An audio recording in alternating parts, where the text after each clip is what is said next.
Welcome again in this practical series. This is practical 9. We will complete this practical today.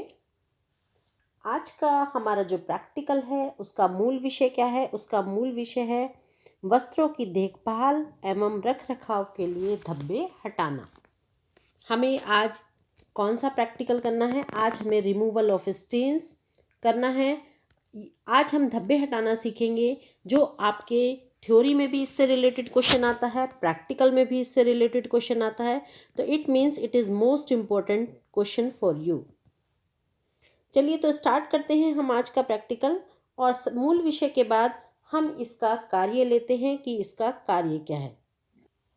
आज हम इस practical के अंतर्गत सफ़ेद सूती वस्त्र से बॉल पेन, सब्जी, ग्रीस, स्याही, लिपस्टिक और चाय या कॉफ़ी के धब्बे छुड़ाना सीखेंगे। आपके सिलेबस में बच्चे 6 धब्बे आते हैं: बॉल पेन, स्याही, सब्जी, लिपस्टिक, ग्रीस और चाय कॉफ़ी। और आज हम इन 6 के 6 धब्बों को रिमूव करना सीखेंगे कि यदि आपके कपड़ों पर ये धब्बा लग जाता है तो आप कैसे रिमूव करेंगे। देखिए, अक्सर देखने में आता है कि जो हमारे वस्त्र होते हैं उन पे खाने पीने की वस्तुओं के या अन्य किसी भी चीज़ के दाग लग जाते हैं। तो वस्त्रों पर से धब्बा किस तरह से हमें उतारना है, यदि धब्बा ताज़ा है तो उसको किस तरह से रिमूव करना है, और यदि धब्बा थोड़ा सा पुराना हो गया है तो हमें उसको किस तरह से रिमूव करना है, ये हम इसके अंतर्गत देखेंगे। सबसे पहले इसका उद्देश्य लेते हैं हम। उद्देश्य में है प्रतिदिन वस्तुओं पर धब्बे लग जाते हैं जिन्हें वस्त्रों को धोने से पहले हटाना आवश्यक होता है। ये इसका उद्देश्य है। और फिर हम इसकी प्रयोग विधि लेंगे कि इसकी प्रयोग विधि क्या है। इसकी जो प्रयोग विधि है उसमें हमें 1/1 इंच के क्या चाहिए, 1/1 इंच के हमें सफ़ेद सूती कपड़ों पर प्रत्येक धब्बे के नमूने लेने के लिए इनके सैंपल चाहिए। तो आप सभी बच्चे जिस प्रकार से हमारे 6 धब्बे हैं तो 1 इंच के कपड़े के टुकड़े काट लेंगे, 1 इंच चौड़ा और 1 इंच लंबा। इसके आपको कितने सैंपल काटने हैं? 12 सैंपल आपको काट लेने हैं। 12 सैंपल आपने सूती कपड़े के काट लिए हैं। ये आपकी प्रयोग विधि हो गई है। और उसके अलावा हमें धब्बा किस तरह से उतारना है वो हम एक टेबल के माध्यम से समझेंगे। देखिए, सबसे पहले हम लेते हैं बॉल पेन की स्याही का धब्बा। जो बॉल पेन की स्याही का धब्बा है वो कैसे हटाना है। यहाँ पर सबसे पहले ये जो दशा वाला कॉलम है, ये इसी तरह से आपको 5 कॉलम बनाने हैं अपनी फाइल में। ये जो दशा वाला कॉलम है, यहाँ पर यदि धब्बा पुराना है तो आप लिखेंगे, ताज़ा धब्बा है तो लिखेंगे। ठीक है। इसको अब रिमूव कैसे करना है? इसको रिमूव करने के लिए सफ़ेद सूती वस्त्र से रिमूव करने के लिए इसको हमें मैथिलेटेड स्प्रीट चाहिए।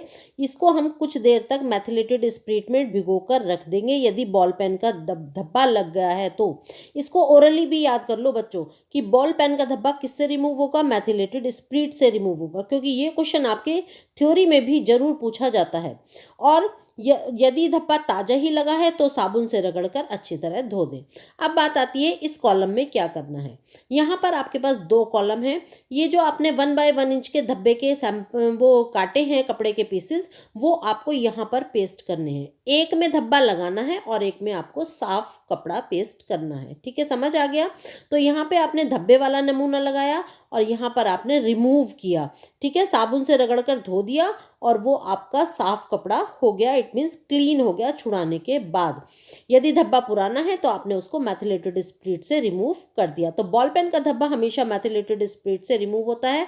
और यहाँ पर आप 1/1 इंच के दोनों सैंपल चिपका देंगे। यहाँ पर जो सैंपल चिपकाएंगे उस पर बॉल पेन का धब्बा भी लगा देंगे। तो ये तो हमारा हो गया बॉल पेन का धब्बा। इसके बाद जो हम धब्बा लेते हैं, अगला धब्बा लेते हैं हम। अगला धब्बा आता है हमारा सब्जी वाला धब्बा। यदि आपके कपड़ों पर सब्जी का धब्बा लग गया है और ताज़ा धब्बा है, यदि ताज़ा धब्बा है तो ताज़े धब्बे को हम गर्म जो है पानी में धोएंगे, साबुन वाले पानी में, और धब्बा हमारा साफ हो जाएगा। लेकिन यदि धब्बा पुराना है तो हम उसको किससे रिमूव करेंगे? गर्म पानी के घोल में धोएंगे और उसको जैवल वाटर से ब्लीच कर देंगे तो हमारा धब्बा साफ हो जाएगा। तो सब्जी का धब्बा पुराना यदि हो गया है तो जैवल वाटर से हम ब्लीच करेंगे। यहाँ पर हम सैंपल चिपकाएंगे जिस पर धब्बा लगा होगा सब्जी का। हल्का सा धब्बा लगाना वरना फाइल गंदी हो जाएगी बच्चे। और यहाँ पर आप उसको क्लीन करके धोकर सैंपल लगा देंगे। तो आपके ये दो धब्बे कंप्लीट हो गए। अब इसके बाद हम तीसरा धब्बा लेते हैं। तीसरा धब्बा है हमारा ग्रीस का धब्बा। देखिए, जो ग्रीस होती है साइकिल में या रिक्शा में, जब कभी हम जाते हैं या बाइक से जाते हैं तो हमारे कपड़ों पे अक्सर लग जाया करती है। तो यदि ग्रीस ताजी लगी है तो यदि हम गर्म साबुन से धोएंगे, गर्म पानी में डालकर, तो वो साफ हो जाएगी, गर्म साबुन के घोल में धोएंगे तो। लेकिन यदि पुरानी ग्रीस है तो उसको हम पेट्रोल से या मैथिलेटेड स्पिरिट से में भिगो कर रख देंगे और रगड़ देंगे तो साफ हो जाएगा। तो यहाँ पर आप धब्बे वाला नमूने का सैंपल लगाएंगे कपड़े का, और यहाँ पर साफ वाला सैंपल लगाएंगे, तो ये आपका ग्रीस का धब्बा कंप्लीट हो गया। अब हम चौथा धब्बा लेते हैं। चौथा धब्बा है हमारा स्याही का धब्बा। यदि धब्बा ताज़ा है तो हम उसको किससे साफ करेंगे? स्याही के धब्बे को कटे हुए टमाटर और नमक से रगड़ेंगे और फिर पानी से धो देंगे। ताज़ा धब्बा यदि है तो ये किसी भी स्याही का धब्बा खट्टी चीज़ से साफ हो जाता है। यदि आप दही खट्टी लगाएंगे तो भी ये साफ हो जाएगा। दूध में आधे घंटे तक भिगो देंगे तो भी ये स्याही का धब्बा साफ हो जाता है। धब्बे पर नमक और नींबू का रस लगाकर रख देंगे तो भी धब्बा साफ हो जाता है। लेकिन यदि ये धब्बा पुराना है तो पुराने धब्बे को धोने के लिए हमें क्या चाहिए? हमें डाइल्यूटेड ऑक्जेलिक एसिड चाहिए, उसमें हम डुबो देंगे। लेकिन ये ध्यान रखना, हमेशा जो ऑक्जेलिक एसिड चाहिए वो आपको डाइल्यूटेड चाहिए। उसमें आप इस धब्बे को साफ कर लेंगे, स्याही के धब्बे को। और या फिर आपको क्या चाहिए? डाइल्यूटेड बोरेक्स से भी आप इसको सोल्यूशन बनाएंगे, डाइल्यूटेड बोरेक्स का, उससे भी साफ कर सकते हैं, तनु बोरेक्स घोल। तो इस तरह से ये हमारा स्याही का धब्बा कंप्लीट हो गया। यहाँ पर आप स्याही के धब्बे का धब्बे वाला सैंपल लगाएंगे और यहाँ पर आप साफ सैंपल लगाएंगे। तो यहाँ पर हमारे ये 4 धब्बे कंप्लीट हो गए। अब हम लेते हैं 5वां धब्बा। आपको फाइल में किस तरह करना है वो मैं सारा मेथड बता रही हूँ, सभी बच्चे इसी तरह से लिखेंगे। 5वां धब्बा आता है हमारा लिपस्टिक का धब्बा। यदि लिपस्टिक का धब्बा ताज़ा है तो हमेशा मैथिलेटेड स्पिरिट से धोएंगे तो धब्बा साफ हो जाएगा।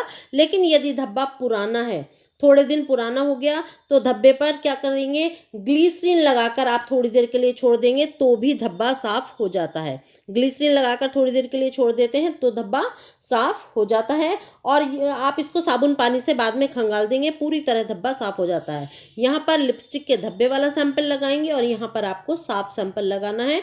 ये आपको इसी तरह से पूरी टेबल अपनी फाइल में कंप्लीट बनानी है, ठीक है। तो इसके बाद जो हम लास्ट धब्बा लेते हैं बच्चों, लास्ट धब्बा आता है हमारा चाय और कॉफ़ी का धब्बा। ये जो चाय और कॉफ़ी का धब्बा है, यदि धब्बा ताज़ा है तो धब्बे पर उबलता हुआ पानी डालेंगे आप, धब्बा बिल्कुल साफ़ हो जाएगा। लेकिन यदि धब्बा पुराना हो गया है तो पुराने धब्बे को आप कैसे साफ़ करेंगे? बोरेक्स फैलाएंगे उस पर, और बोरेक्स फैलाने के बाद उसके ऊपर उबलता हुआ पानी डाल देंगे तो धब्बा साफ़ हो जाएगा। चाय कॉफ़ी का जो धब्बा होता है वो ग्लिसरीन में, यदि हम थोड़ी देर से ग्लिसरीन लगा के रख दें उससे भी साफ हो जाता है। तो ठीक है, यहाँ पर आपको धब्बे वाला सैंपल लगाना है और यहाँ पर धब्बा छुड़ाने के बाद सैंपल लगाना है। तो इस तरह से ये जो 6 आपको धब्बा छुड़ाने की टेक्निक्स आपको बताई गई हैं, इनको आप अच्छे से याद कर लेंगे, क्योंकि ये आपसे एग्जाम में भी पूछी जाएंगी बच्चे, और ये आपको प्रैक्टिकल में भी करनी है और प्रैक्टिकल करने के लिए भी आएगा ये। तो इस तरह से ये हमारा 9th प्रैक्टिकल यहाँ पर ख़त्म होता है। और अब हम इस वीडियो को यहीं ख़त्म करते हैं। सभी बच्चे प्रैक्टिकल नंबर 9 अपनी फाइल में एज इट इज़ लिख लेंगे जिस तरह से आपको बताया गया है।